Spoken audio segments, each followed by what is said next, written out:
Oh, welcome. I am so excited. Our guest has arrived to the Sean Inspires podcast. I'm going to go ahead and get started by reading Chad's bio. So, welcome, Chad. We are so glad to have you on the Sean Inspires podcast. I will go ahead and get started.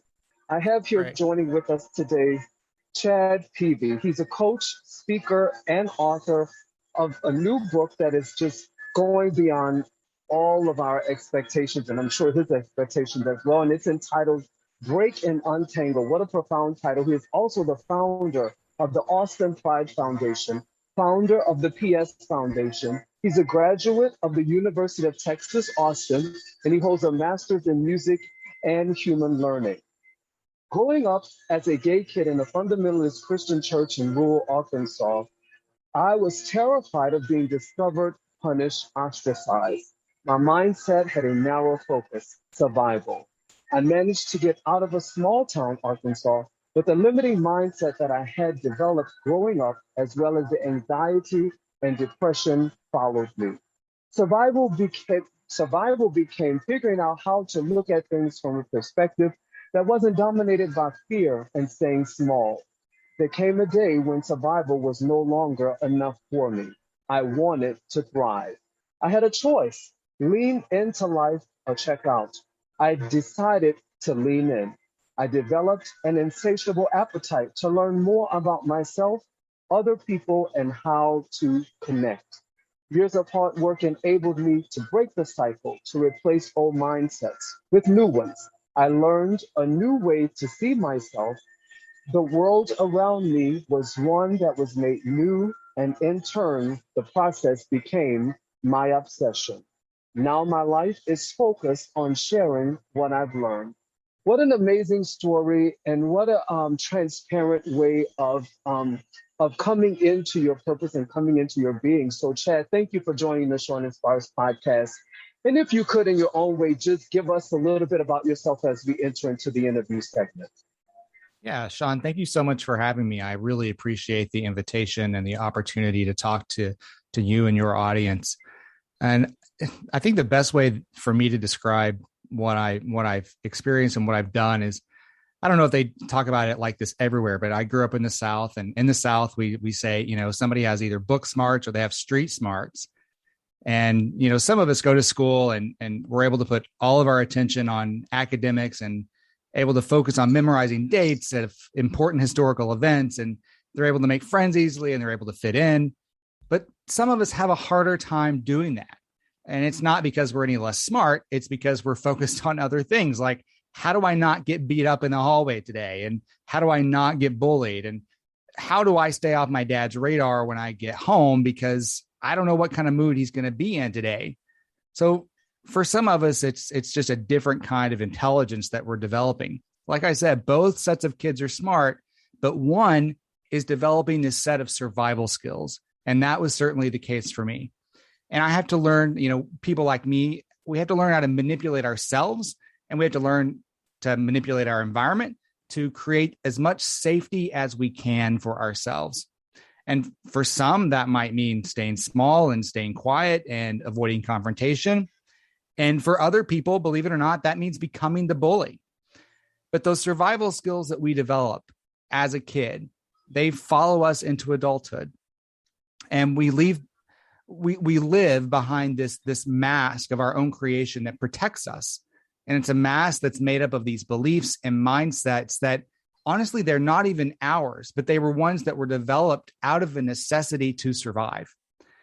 And for a long time, as we grow up and we get into the adult world, and for me, it meant leaving Arkansas and getting out of that environment. It worked for a while. That mask of safety worked for a while.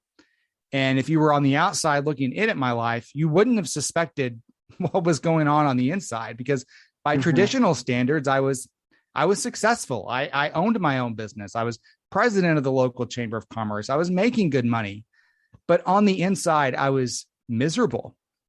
And all these ideas and beliefs about myself and the world were holding me back, and not just holding me back, but they were causing me to hate myself, whether it was depression or anxiety or loneliness. I woke up feeling aimless and without purpose, and asking, is this all there is to life? because when I was growing up, my purpose was very, very clear. It was to survive and get out. But now once that purpose had been realized, I was lost and I was using this old way of thinking in this new environment. And so what I've done in the book is talked about that journey of understanding that history and learning how to overcome it. And I outline in my book these 12 mindsets that I had to work through, and I share with the reader the things that I went through and the steps that I went through to create that transformation. I love that. And one of the most amazing things when I connected with your story, there were a lot of things that I connected with as I read your story that I knew would be transformational as we're talking into this month about transformation. And specifically, I wanted to bring you on because I know you are the expert in the realm of mindset. And so we know in order to move into the higher version or the best version of yourself, it also starts with the mind. And that was one of the key things that highlighted for me when wanting to have you on the show. One of the things that really sparked me about the book that you recently wrote was your inspiration for wanting to create it. You talked about you wanting to write it to share your path as a catalyst to help others break free from previous dysfunctional life cycles, but also to create a movement for people who were willing to break out of their dysfunctional cycles and trauma. So if you could talk to us a little bit about that. You mentioned the 12 mindsets in the book. I don't want you to give all of it away because at the close of this segment, I want you to, have a time where you could have the audience to connect with you and how to follow you. But if you could just talk a little bit about the movement that you've been inspired to create based upon you writing the book, Break and Untangle. Yeah, I so appreciate that question. For me, it sort of centers around this idea of mentors and mentorship, because I was lonely for a lot of my growing up and a lot of adulthood, being really lonely. And I think I was always waiting for like this old man with white hair to come up and show me the way and protect me and be all the things my dad was not, and create opportunities for me. But that guy just never showed up. And what I realized was, number one, that guy's not going to show up. And number two, had he shown up, I probably would not have been ready to receive that kind of help. And so what I wanted to do is basically I was writing to myself as I wrote the book, because I think the most powerful thing that I can do for somebody is give words to their experience. That was the trouble for me, was I didn't have anybody to really relate to. I didn't have words myself to explain my own experience. And so I wanted to do that for anyone that reads my book, is if I can give words to your experience, if you can relate to what I went through in some way, I think that's the first step of creating this, first of all, awareness, but then also creating the transformation that you're looking for in your life. For me, it was just, I need my life to work better. And that was like the most simple way that I could put it, Sean, was like, I don't really know what's going on. I know the therapists are telling me I'm depressed and I'm anxious, but when it comes right down to it, my life just does not work. Like, I'm doing all the things that I've looked out into the world and it's like, okay, go be successful, go make money, go start the business, go start the nonprofit. Okay, check. Why am I still miserable? Right? Like, why am I still feeling this way? And so I had to figure that out. And the best way I could put it was, life just isn't working. And so I leaned all into personal development. And that's what I wanted to do. Was I realized that for me to get better, for me to make my life work, I had to get in touch with my purpose. And as I write in the book, purpose is to serve one another. I think that's all of our common purpose, is to serve one another. And then we just had to work on figuring out how we're going to do that. And for me, it was writing this book, giving words to other people's experience so that I could get out of myself and get into the service of others. Checking off the list of things that others expected of me. That was very much a me moment, right? In life. It was a me season. And I really needed, for my own healing, to get in the service, get out of myself and get into service of other people. And that's what I'm trying to do with this movement and with this book and the work that I'm doing around it. I love it. I love that you were intentional And that's one of the most amazing parts of going into your own personal journey of transformation.